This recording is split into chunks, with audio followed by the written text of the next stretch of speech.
नमस्कार। हिंदी साधन चैनल में आप सभी का एक बार फिर से हार्दिक स्वागत है। आज के इस वीडियो में छायावादी कवयित्री महादेवी वर्मा के बारे में हम पढ़ेंगे। इससे पहले हमने जयशंकर प्रसाद, सुमित्रा नंदन पंत एवं सूर्यकांत त्रिपाठी निराला, जो छायावाद के 4 कवि महत्वपूर्ण हैं, इनके बारे में हमने पढ़ा है। तो आइए सबसे पहले हम महादेवी वर्मा की जन्म काल, जन्म स्थान एवं इनका मृत्यु काल देखते हैं। उसके बाद हम इनकी प्रमुख काव्य संग्रह और इनके प्रसिद्ध गद्य रचनाएं को भी देखेंगे। उसके बाद विशेष तथ्यों पर भी एक नज़र डालेंगे। तो सबसे पहले देखते हैं महादेवी वर्मा का जन्म काल 1907 ईस्वी में हुआ था। इनका जन्म स्थान फर्रुखाबाद उत्तर प्रदेश में हुआ था। इनका मृत्यु काल 1987 ईस्वी है। इनकी प्रमुख रचनाएं हैं, काव्य संग्रह है उसमें निहार 1930 ईस्वी, रश्मि 1932 ईस्वी, निर्जा 1935 ईस्वी, सांध्य गीत 1936 ईस्वी, दीपशिखा 1942 ईस्वी, सप्तपर्णा 1960 ईस्वी।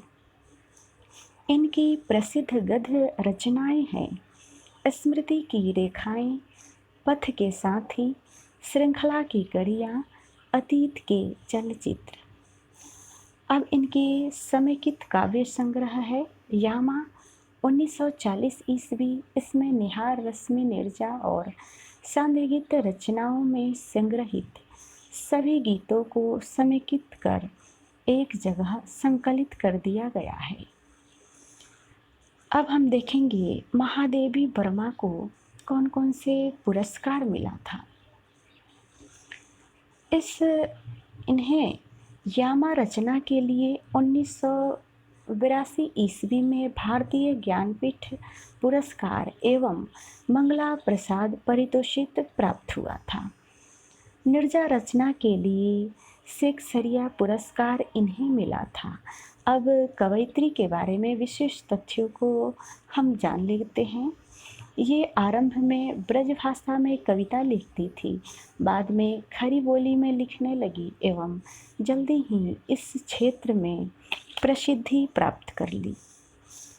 इन्होंने चांद नामक पत्रिका का संपादन कार्य किया था। अब हम देखते हैं चांद नामक जो पत्रिका थे उसका प्रकाशन वर्ष क्या है, जान लेते हैं। तो चांद नामक पत्रिका का प्रकाशन वर्ष 1923 ईस्वी था। यह पत्रिका इलाहाबाद से प्रकाशित होती थी और महादेवी वर्मा से पहले इस पत्रिका के संपादक थे राम रख सिंह सहगल, उसके बाद महादेवी वर्मा, फिर उसके बाद नंदकिशोर तिवारी तथा कुछ समय के लिए मुंशी नवजादिक लाल भी इस पत्रिका का संपादन किया था। हिंदी लेखकों की सहायतार्थ इन्होंने साहित्यकार संसद नामक एक ट्रस्ट संस्था की स्थापना की थी। इन्हें वेदना की कवयित्री एवं आधुनिक युग की मीरा के नाम से भी पुकारा जाता है। ये प्रयाग महिला विद्यापीठ की प्राचार्य रही है। भारत सरकार द्वारा इनको पद्म भूषण से अलंकृत किया गया था। इनके काव्य में अलौकिक विरह की प्रधानता देखी जाती है। इनका सप्तपर्णा काव्य संग्रह वैदिक संस्कृत के विविध काव्यांशों पर आधारित माना जाता है। महादेवी के भाव पक्ष के गंभीर और विचार पक्ष के औदात्य की भांति इनके काव्य का शैली पक्ष भी औदात्य और सशक्त है। शब्दों पर उनका अद्भुत अधिकार है। आचार्य रामचंद्र शुक्ल ने लिखा है कि छायावादी कही जाने वाले कवियों में महादेवी जी को रहस्यवाद के भीतर रखा जा सकता है। इनके काव्य और जीवन दोनों की मूल टेक है।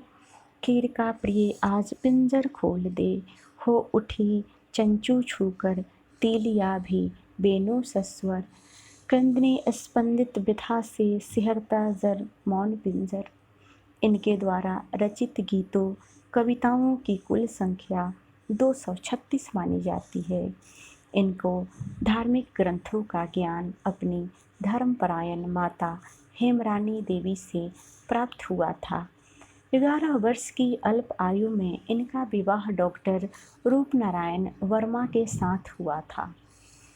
इन्होंने अपनी पहली कविता मात्र 7 वर्ष की अल्प आयु में लिख डाली थी। विरह की प्रांजल अनुभूति, परिष्कृत चिंतन, काव्यचित गंभीरता और सौंदर्य शिल्प इनके काव्य की प्रमुख विशेषता मानी जा सकती है। इनको छायावादी साहित्य की शक्ति भी कहा जाता है। तो छायावाद के 3 जो कवि हैं उन्हें ब्रह्मा विष्णु महेश के नाम से जाना जाता है। तो ये हमने पढ़ लिया है। और अब जो कवयित्री महादेवी वर्मा है, इनको छायावाद की शक्ति यानी छायावाद की दुर्गा के नाम से भी जाना जाता है। तो आगे और हम इनके बारे में कुछ जो महत्वपूर्ण चीज़ें हैं उसको यहाँ पर देखते हैं। जैसा कि हमने पहले ही देख लिया है कि छायावाद के रहस्यवाद के भीतर छायावादी कवयित्री महादेवी वर्मा को आचार्य शुक्ल ने माना है। उस अज्ञात प्रीतम के लिए वेदना ही इनके हृदय का भाव केंद्र है, जिससे उनके अनेक प्रकार की भावनाएं छूट छूट कर झलक मारती रहती है। वेदना से इन्होंने अपना स्वाभाविक प्रेम व्यक्त किया है। उसी के साथ वे रहना चाहती है। उसके आगे मिलन सुख को भी ये कुछ नहीं मानती है। ये कहती है कि मिलन का मत नाम ले, मैं विरह में चीर हूँ। इस वेदना को लेकर इन्होंने हृदय की ऐसी अनुभूतियाँ सामने रखी है जो लोकोत्तर है। कहीं कहीं तो वे वास्तविक अनुभूति को और कहीं कहीं तो अनुभूतियों की रमणीय कल्पना है, यह नहीं कहा जा सकता है। एक पक्ष में अनंत सुषमा, दूसरे पक्ष में अपार वेदना, विश्व के छोर है जिसके बीच उनकी अभिव्यक्ति होती है। आइए कुछ पंक्तियाँ हम यहाँ पर देखते हैं। यह दोनों ओर दो ओर थी संतृप्ति सी चित्रपटी की, उस दिन मेरा दुख सुना मुझ बिन यह सुषमा फीकी। पीड़ा का चस्का इतना है कि इनको पीड़ा में ढूंढा, तुमको ढूंढूंगा पीड़ा।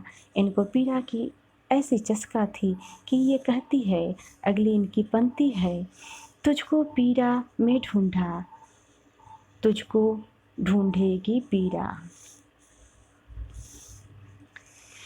इनकी रचनाएं समय समय पर संग्रहों में निकलती है। निहार, रश्मि, निर्जा और सांध्य गीत, अब तक इनका सब एक से बड़ा एक संग्रह यामा के नाम से बड़े आकर्षक रूप में निकलता है।